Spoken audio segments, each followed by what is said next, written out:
नमस्कार, राम राम।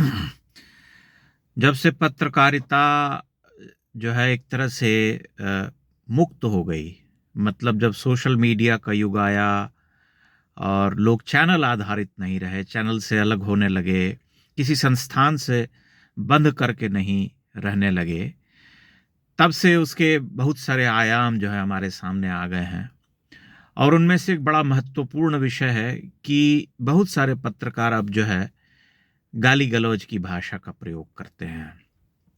जैसे कि ओटीटी प्लेटफ़ॉर्म्स पर जो चीज़ें दिखलाई जाती हैं, जिनमें अपशब्दों का प्रयोग जो है रचनात्मक माना जाता है और लोग कहते हैं कि भाई देशज जो भाषा है, जो आम बोलचाल की भाषा है, जिसमें इन शब्दों का प्रयोग किया जाता है, हम वही तो बोल रहे हैं।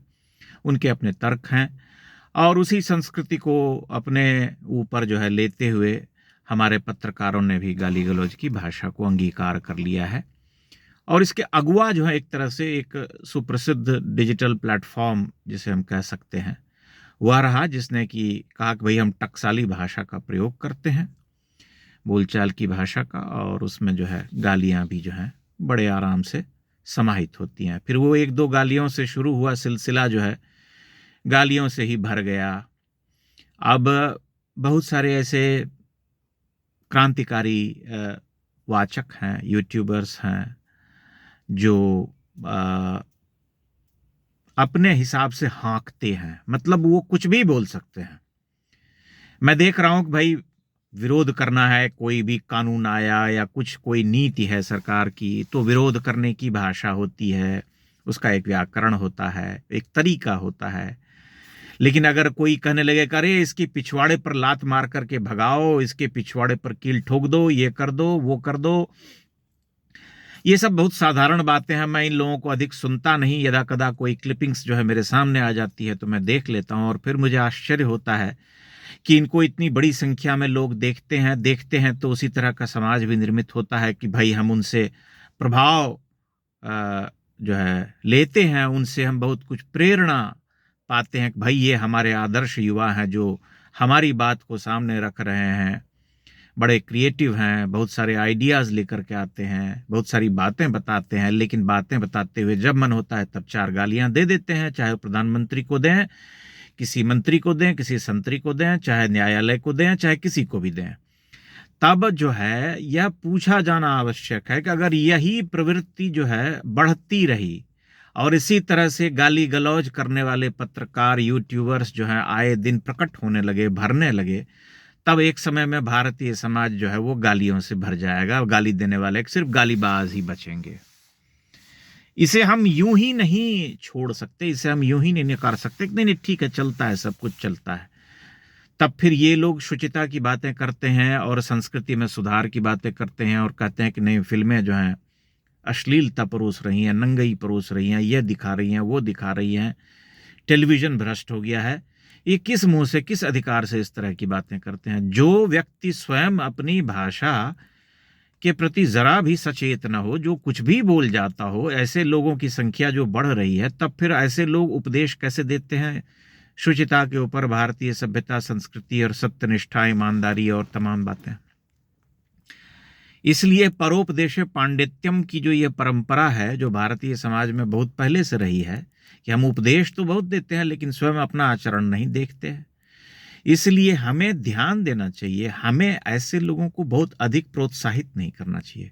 प्रोत्साहन तभी हो जब आदमी संयत और शालीन भाषा में अपनी बात रखे। बहुत बहुत आराम से यह काम किया जा सकता है। कोई ज़रूरी नहीं है कि हम गाली दें। बिना गाली दिए भी हम अपनी बात को कह सकते हैं, बहुत ही तरीके से कह सकते हैं। हमारे पास तर्क होने चाहिए, हमारे पास भाषा होनी चाहिए, हमारे पास शब्दावलियों की कमी नहीं होनी चाहिए। हम कहें, कोई ज़रूरी नहीं है कि हम बहुत अच्छे वक्ता हों, बहुत ख़राब साधारण वक्ता भी हो सकते हैं। लेकिन अगर हम अपनी बात को कह रहे हैं शालीनता से, सभ्यता से, तो वो बात सुनी जाती है। उसके लिए गाली-गलौज करने की क्या आवश्यकता है, या कुछ ऐसी भाषा का प्रयोग करने की क्या आवश्यकता है जिस भाषा से हम अपने आप को एक अलग कल्ट के रूप में पेश कर सकें। देखिए हम इतने होशियार हैं भाई साहब, हम तो इतनी अच्छी जो है भाषा बोलते हैं, हमारे मन में जो आया, जो गाली आ गई, जिस तरह की किसी भी व्यक्ति के लिए हम किसी भी तरह की भाषा का प्रयोग कर सकते हैं, क्योंकि हमें अभिव्यक्ति की आज़ादी है। फिर इसी देश में ये भी है कि लोग अभिव्यक्ति की आज़ादी का रोना रोते हैं, कहते हैं अरे अभिव्यक्ति की आज़ादी मारी जा रही है। दूसरा गैंग है इस देश में सक्रिय, जो छाती पीटता रहता है, वह आए दिन सरकार को कोसता है, जो मन में आता है वह लिखता है, तमाम तरह की भ्रांतियां फैलाता है, लेकिन वह अभिव्यक्ति की आज़ादी का रोना भी रोता है। और एक दूसरी तरफ अभिव्यक्ति की आज़ादी का लोग जो है हंसना कर रहे हैं, गाना गा रहे हैं, जो मन में आ रहा है कह रहे हैं। इसलिए मेरा यह निवेदन है लोगों से कि ऐसे लोगों को जो है बहुत अधिक प्रोत्साहन देने की आवश्यकता नहीं है। मैं ऐसा कोई कहने वाला कोई मतलब उपदेशक नहीं हूं, या मेरा अपना यह निजी मत है कि जो व्यक्ति बिना मतलब के अभद्र भाषा का प्रयोग करे, अपशब्दों का प्रयोग करे, कहे कि इसे हटा, जो मन में आए वो कहे, उसे क्यों हमें सुनना चाहिए? क्या इस देश में अच्छा बोलने वाले और वक्ताओं की कमी पड़ गई है? कोई टोटा पड़ गया है? ऐसा नहीं है। इस प्रवृत्ति को बढ़ाने से समाज जो है भ्रष्ट होगा। जो युवा पीढ़ी है, जो आजकल बहुत अधिक फोन का सहारा लेती है और बहुत सारे ऐसे रील्स और तमाम चीजें जो देखती रहती है, जो पीढ़ी, वह पीढ़ी उससे सिर्फ गालियां ही सीखेगी, क्योंकि उसके पास सीखने के लिए कुछ नहीं होगा, वह ग्रहण कुछ नहीं कर पाएगी। वह किसी संस्था के ऊपर विश्वास करने का जो उसका एक सामान्य सा जो उसके जीवन में नजरिया होगा, वह भी जो है ध्वस्त होने लगेगा, क्योंकि हम अत्यंत ही अलोकतांत्रिक, अमर्यादित हो जाएंगे। तब हम कहेंगे कि नहीं, हम किसी चीज को नहीं मानते हैं, हम किसी संस्था को नहीं मानते, हम किसी पद को नहीं मानते, हमारे लिए सब बेकार है, सब भ्रष्ट है, सब चोर है। क्योंकि हम ऐसा मानते हैं, क्योंकि हम मानते हैं कि अच्छा, मेरी दृष्टि में अगर उसने गलत किया है तो हम उसे गाली देंगे। ये कोई सड़क पर एक दूसरे से लड़ने वाली बात तो है नहीं कि एक लड़के ने कुछ गलत किया तो 4 लोगों का ग्रुप है, कोई गोटी खेल रहा है, कोई लूडो खेल रहा है, उसमें लड़ाई हो गई तो माँ बहन की गालियां देने लगे एक दूसरे को। ऐसा नहीं हो सकता। एक संसदीय मर्यादित भाषा होती है, लोकतंत्र का चौथा स्तंभ कहा जाता है। अब चौथे स्तंभ की जो है टांग उखाड़ने का प्रयास जारी है, तो उसे कौन बचा सकता है? थोड़ा संयत होकर के हमें स्वयं सोचना चाहिए कि क्या हमें ऐसे लोगों को आगे बढ़ाने की आवश्यकता है? क्या हमें उन्हें अपना आदर्श मान लेना चाहिए? क्या वही जो है हमारे समय के सबसे अगुआ, सबसे प्रखर वक्ता हैं, वही लोग जो इस तरह की भाषा का प्रयोग कर रहे हैं? तब हमें यह सोचने की आवश्यकता है कि हमारा निर्णय क्या हो, हमारी दृष्टि क्या हो, हमारे वक्ता कौन हो जिन्हें हम सुने ढंग से। हमने बहुत सारे अच्छे अच्छे प्रवक्ताओं को सुना है, टीवी चैनल पर हम देखते हैं, बहुत सारे ऐसे लोग हैं जो बहुत तथ्य और तर्क के साथ बात करते हैं, लेकिन वो गाली तो नहीं देते कभी।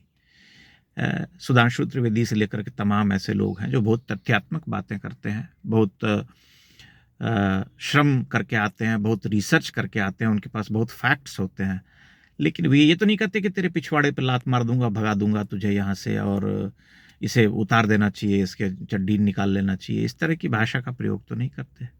तो बात समझने वाली है कि पत्रकारिता जो है इससे आगे नहीं जाएगी, बल्कि उसका पतन होगा, स्पष्ट रूप से हो जाएगा, कोई बचा नहीं पाएगा, क्योंकि तब यह प्रवृत्ति बहुत आम हो जाएगी और सभी लोग इसी तरह की भाषा का प्रयोग करने लगेंगे। आप मेरी बात से सहमत होंगे? अगर असहमति हो तो अपनी बात कह सकते हैं, उसमें कोई समस्या नहीं है। फिर वही मेरा आग्रह रहेगा कि यहाँ भी टिप्पणियां करते हुए भाषा का ध्यान रखिएगा तो अच्छा होगा। अन्यथा स्वतंत्रता तो सबको मिली हुई है, कुछ भी कहने की वे कह सकते हैं। बहुत बहुत धन्यवाद।